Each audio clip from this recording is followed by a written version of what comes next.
Hey everyone, it's your guy here, Anthony Fantano, the internet's busiest music nerd, and we're driving.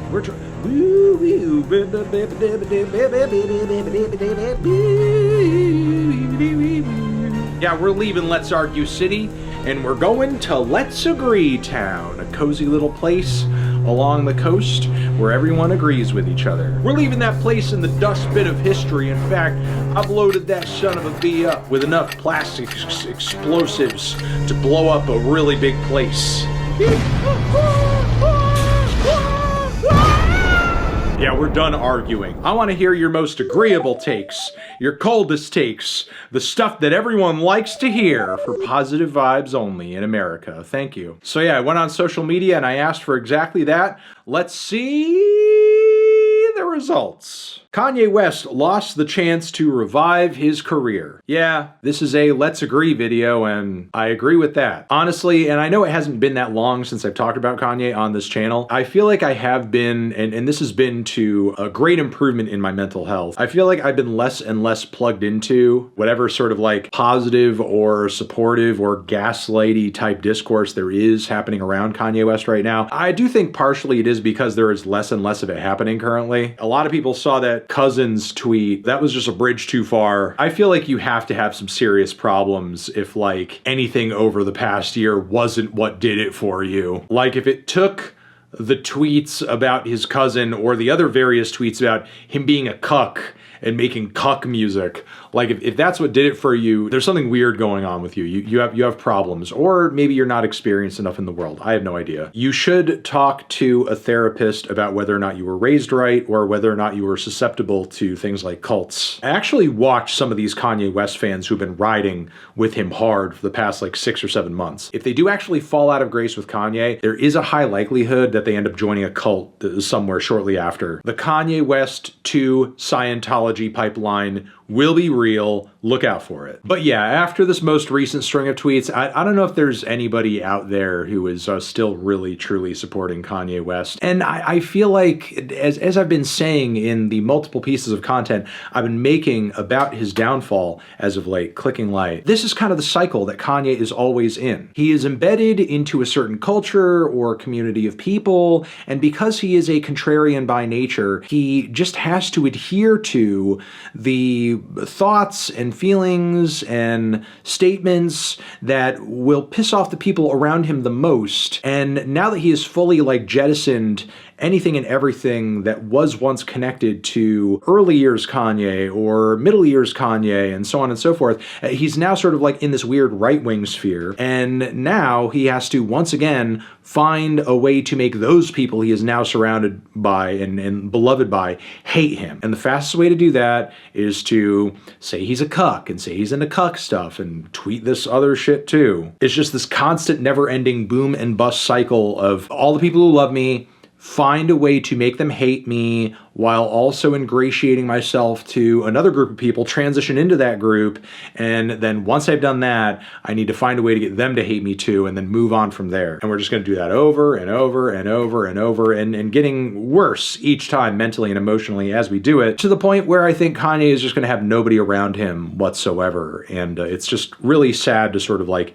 see it going down that way. Putting your friends on to new music and then finding out later that they got really into it and started listening to more music on their own that you turned them onto is one of the best parts of being a music fan. That, my friend, is called connection and music culture. As great as the internet has been as a tool for that very thing, through message boards and through eras of social media that were less divisive and actually fostered community around particular things in an organic fashion, it has more recently shifted into a place that is just algorithmically homogenized, needlessly confrontational around the dumbest things. And then in addition to that, the amount of music you're being exposed to that's actually made by real fucking humans on some of these music streaming platforms like Spotify, for example, is just becoming less and less and less and less. Just more AI slop bullshit than ever in these places. Like, the beauty of being able to come together and celebrate and enjoy art collectively as a community, that's culture. And I'm not saying right now that the internet is inherently bad for that, but the people who run the internet are bad for that. And things need to happen for that not to be so bad anymore. You know, changes and all that. Agreeable things, because this is an agree video. Chance the Rapper is definitely a rapper who took a chance. You know, I'm gonna disagree on this one. I'm disagreeing. I'm arguing, in fact, because Chance the Rapper right now is ultimately refusing to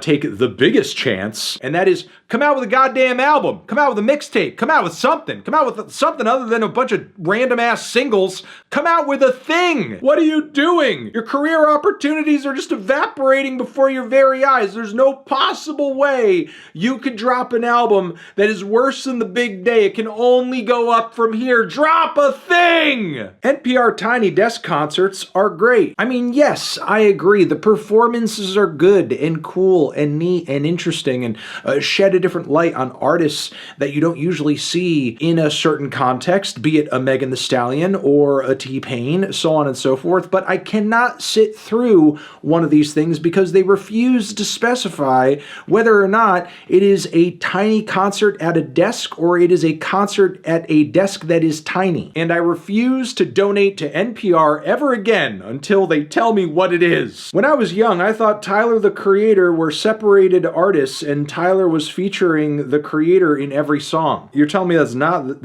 the case? Hold on a second. I thought Tyler was the rapper and the Creator was the guy making all the beats. You're telling me they're not like a duo? You're joking here. Here's Tyler, okay? This is Tyler. This is clearly Tyler. Here's the Creator. Okay, here's the Creator. Here's Tyler. Here's the Creator. Here's Tyler. And here's the Creator. Clearly two different guys doing two different things, making music together as one of the greatest duos hip-hop has ever known, right up there with Gang Starr, right up there with Outkast, best hip-hop duo ever of the modern era, just like, you know, my other favorite hip-hop duo, Kendrick and Lamar. Kendrick is the one doing all the raps, Lamar is the one doing all the beats. Don't come in my comments if you're not going to know your hip-hop like me. I know my hip-hop. Misheard song lyrics can actually be a funny, unintentional addition to any song. Yeah, one of my favorite instances of that lately is that one guy that got like a Young Thug lyric tattooed on him, but it was with like horses, they don't stop, they keep going. But I guess the original lyric is like hustlers don't stop, they keep going, which is such a bewildering situation to me. One, why is that a lyric that sticks out to you out of all the Young Thug lyrics? Like he has so many other similar lyrics out there, and I guess lyrics that I guess you could say are like maybe funnier or wittier, or maybe speak more accurately to the personal experience of that seemingly white guy who got that weird-ass tattoo. So yeah, why that lyric is the one, I don't really know. I feel like hustlers makes more sense because they hustle, but also, I mean, it is kind of true. Horses don't stop, they keep going. Horses just go and go and go and go. That's why people like to ride them. So I mean, I don't know, while it is a weird mistake, at least from what I understand, I'm just merely reporting a random video and headline that I saw on the internet, and we all know that all videos and headlines we see online in 2025 are true. There is no denying that. That is not a thing that you can deny. All videos are in fact true and real, and media literacy is at an all-time high in the current age. But yeah, I think as of late, that is one of my favorite Misheard song lyrics. No music is truly worthless. If a song is enjoyed by even one person, it has value. The only exception is music with an inherently harmful message, like Tom MacDonald's, for example. The Big Day may be god-awful, embarrassing, so on and so forth, but I can be happy it exists knowing that there's someone out there who thinks it's the best piece of music ever made. I'll do you one even better and say that music has value based even on just the artists themselves enjoying the process of making it and getting something out of doing that. A song, in my opinion, doesn't even necessarily need to have like a big or any audience whatsoever consuming it and enjoying it for it to have some kind of value, which again I think is the case for lots of different artistic disciplines. If even the artists themselves get something significant personally out of making that art, as long as I guess, you know, it didn't involve sort of like killing a bunch of people and sort of like, you know, painting a canvas in their blood, which I know sounds freakish and outlandish, but there are legitimately debates and philosophical bits of discourse that have happened over the course of art history about whether or not art is valid that involves harm being done onto others, sentient beings, so on and so forth. In fact, there was this really sick art piece in the late 2000s that involved starving a dog. So, I mean, this stuff is out there. It does exist. But again, so long as the art process isn't doing any kind of like harm to somebody else, and it's just kind of the artist making some art and getting something out of that process, it has value even based on that. Buying albums in a physical format is a joy that I hope never stops being a possibility. I hope so too. I feel like that is becoming less and less of a possibility though into the future as we sort of like barrel further and further into a digital streaming information age where you essentially will own nothing and be happy about it. Another downside to this is that your favorite artists and albums and songs can like have their stuff ripped off of these platforms or changed in some significant way, and there's pretty much nothing you can do about it. That is, unless you have your own copy of that thing that you can always like refer back to no matter what. Because I don't know, after all, what if there's one person out there who like really personally enjoys that first original like shittily mixed version of The Life of Pablo the best with like the OG track list release? What if there's a person out there who just prefers it that way? There's got to be at least one. Yeah, hopefully that person has a personal copy of that they can listen to at their pleasure, because as more of our media and culture is essentially owned by a smaller and smaller number of multi-million, billion-dollar companies, how much of that media and art and culture we will continue to have access to for free or for an affordable price, it's becoming kind of questionable. Maybe piracy will become a thing again. I don't know. We'll see. You are the internet's busiest music nerd. Yeah, I am. Hell yeah.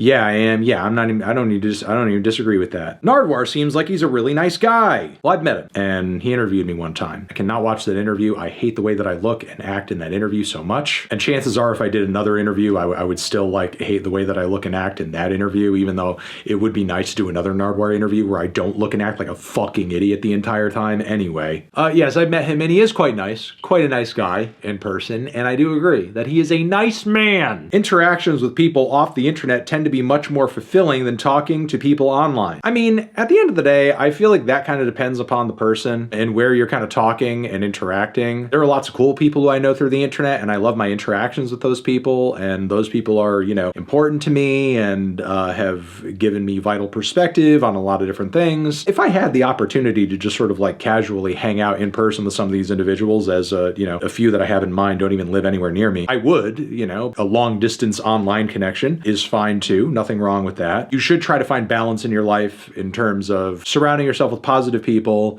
people who you interact with well, and just make sure that those people are online and offline too, as having people in person to hang out with is vital, and having people in your life, as it were, who are maybe sort of outside the normal orbit of individuals who you regularly have contact with can be good as well, because that sort of outside and out of context perspective can most definitely help in some situations. But yeah, you know, just don't give any strangers your social security number or your address, and you should be fine. My parents' influence on my musical taste helped shape me into who I am today. I am thankful for them and the memories I get while listening to some of their favorite tunes. Aww, that's so cute.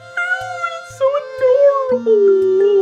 Oh my god. I fully and wholeheartedly agree. I had some similar experiences, though maybe not in the same exact way as maybe some people might kind of envision such a relationship to be with their parents and their music. Oh, this is the music of my generation. Here's what you should listen to. Try this out, so on and so forth. I just have a lot of vivid memories of being a fan at the same time as my mom was of a lot of contemporary music, like back in the 90s, be it certain singer-songwriters who were popular at the time, or certain rock or pop artists and hip-hop artists too. It was like really cool to be into some of the same songs and artists that, you know, my mom was at the time. She's got some pretty current day hip tastes with some stuff, you know? Indie music is often not independently produced, but instead made by mainstream record labels. This can be confusing for many people. Yeah, I mean, this is just kind of the product, unfortunately, of the indie boom of the 2000s, where indie music, as you're kind of describing there in terms of like its makeup and where it's produced and who it's produced by, was strictly that for a time.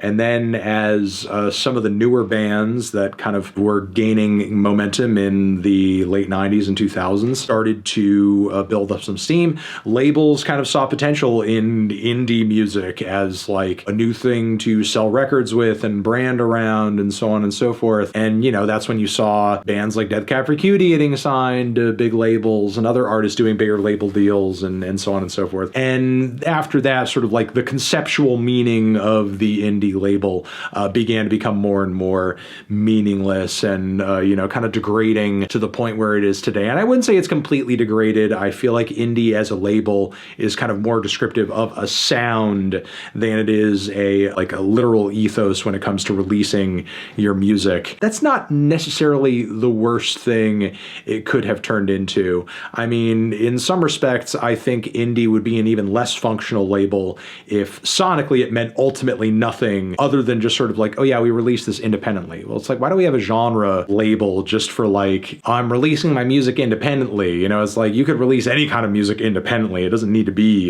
you know, within a certain rubric or sound or whatever. Having a diverse taste in music doesn't inherently mean you have better taste in music. I mean, it can certainly help. I feel like having good taste in music means having at least somewhat of a broad taste in music so that you have more perspective about whether or not something you're listening to in a certain genre is actually good. There's some people who I know who just kind of mostly listen to one single genre or maybe a couple of different genres. And as a result, I feel like they're more easily impressed by releases within those spaces that are just kind of okay when there's not really an opportunity to supplement those listening experiences with maybe superior records or more interesting records that are outside of these genre spaces that they're normally sort of comfortable in. But still, with that being said, you could be fans of artists in 8 or 9 or 10 wildly different genres, and maybe all of those artists be the most boring, surface level, mainstream portrayals, bland commercial portrayals of that sound, and you're just merely aware of them or a fan of them because you don't really do that much digging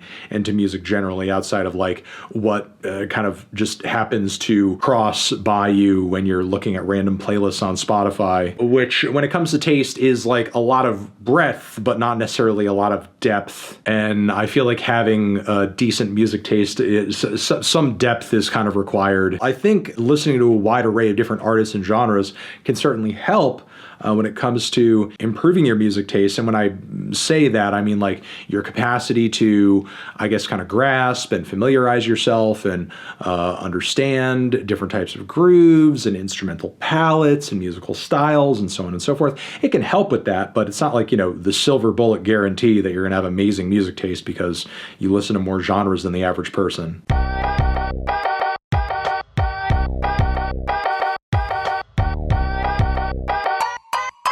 All right, guys, I'm done agreeing with you for the most part. Thank you for watching. Over here next to my head is another video that you can check out. Hit that up or the link to subscribe to the channel. Anthony Fantano, let's agree forever.